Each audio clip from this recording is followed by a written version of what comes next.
Ya, di zaman pandemi ini semua merasakan hambatannya. Oke. Yang paling kerasa adalah susah banget ya ke lapangan. Mau dapat izinnya mungkin gampang, tapi bahaya yang mengintai kita tuh luar biasa tinggi. Kemudian dari situ saya mulai berpikir harus switch nih.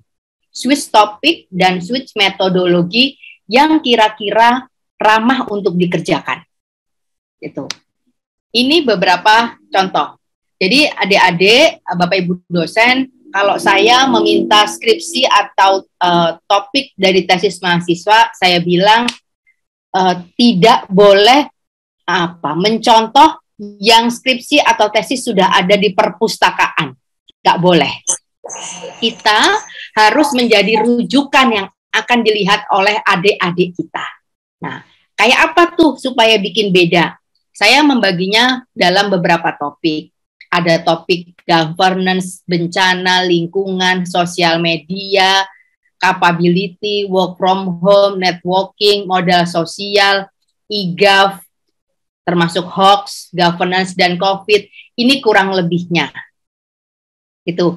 Yang ini nanti luas ya, tetapi ini yang selama ini saya dekati dan mahasiswa-mahasiswa saya arahkan untuk topik-topik tersebut dan ternyata berhasil tembus di jurnal internasional bahkan Q1.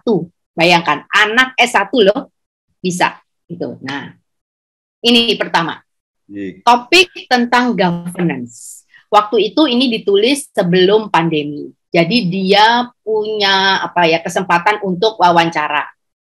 Oke, metode yang dipakai apa? In-depth interview.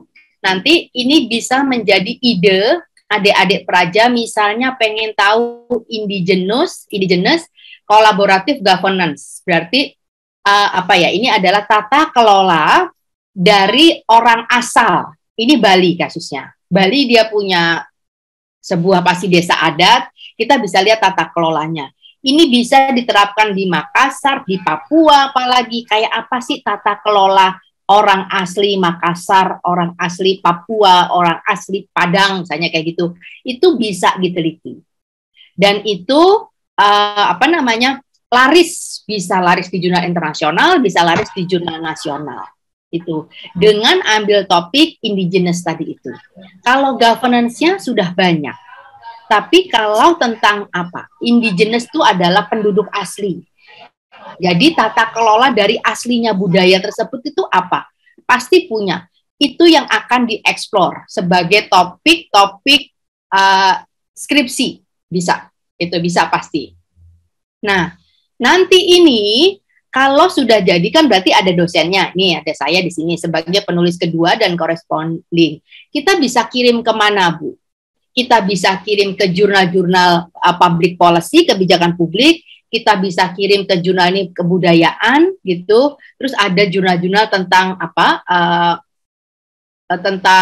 indigenous itu juga ada. Bisa banyak dikirimnya. Gitu. Ini ya, ini satu.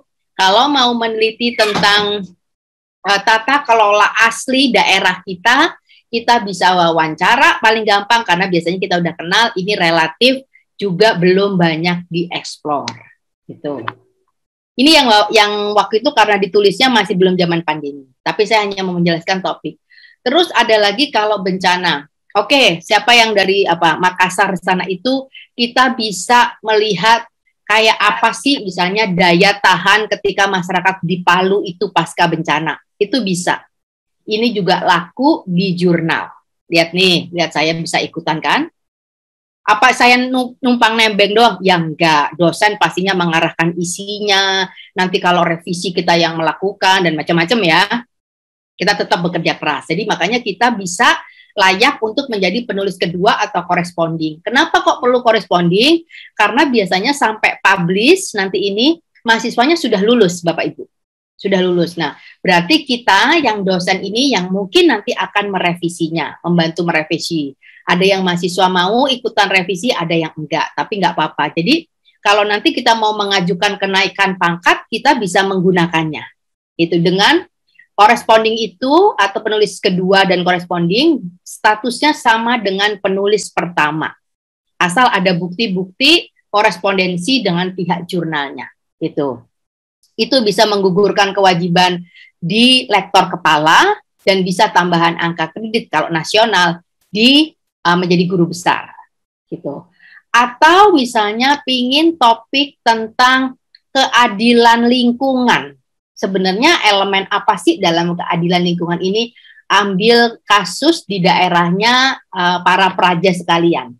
Ada apa sih misalnya pembangunan pembangkit listrik, kemudian apa batu bara atau apapun gitu ya. Itu bisa PLTA, PLTU, pembangkit-pembangkit semua itu bisa kita lihat karena pasti ada ketidakadilan di sana yang dilakukan oleh ya baik pemerintah daerah, pemerintah pusat ataupun perusahaannya dan masyarakat lokal. Itu bisa kita ambil. Itu bisa. Ini di PLT PB Batu Raden di Banyumas. Itu kasusnya. Ini bisa. Jadi kita menamakan di sana itu gerakan keadilan lingkungan. Ini administrasi publik boleh? Boleh. Nggak hanya ini miliknya politik dan pemerintahan atau DPP ya, tetapi ini milik semuanya, karena nanti menyangkut kebijakan di sini. Jadi, ini ranahnya semua di bawah FISPOL. Gitu. Komunikasi juga bisa, Bu. Bisa banget, karena kita bisa melihat bagaimana gerakannya ini terjadi. Gitu ya. Ini topik-topiknya.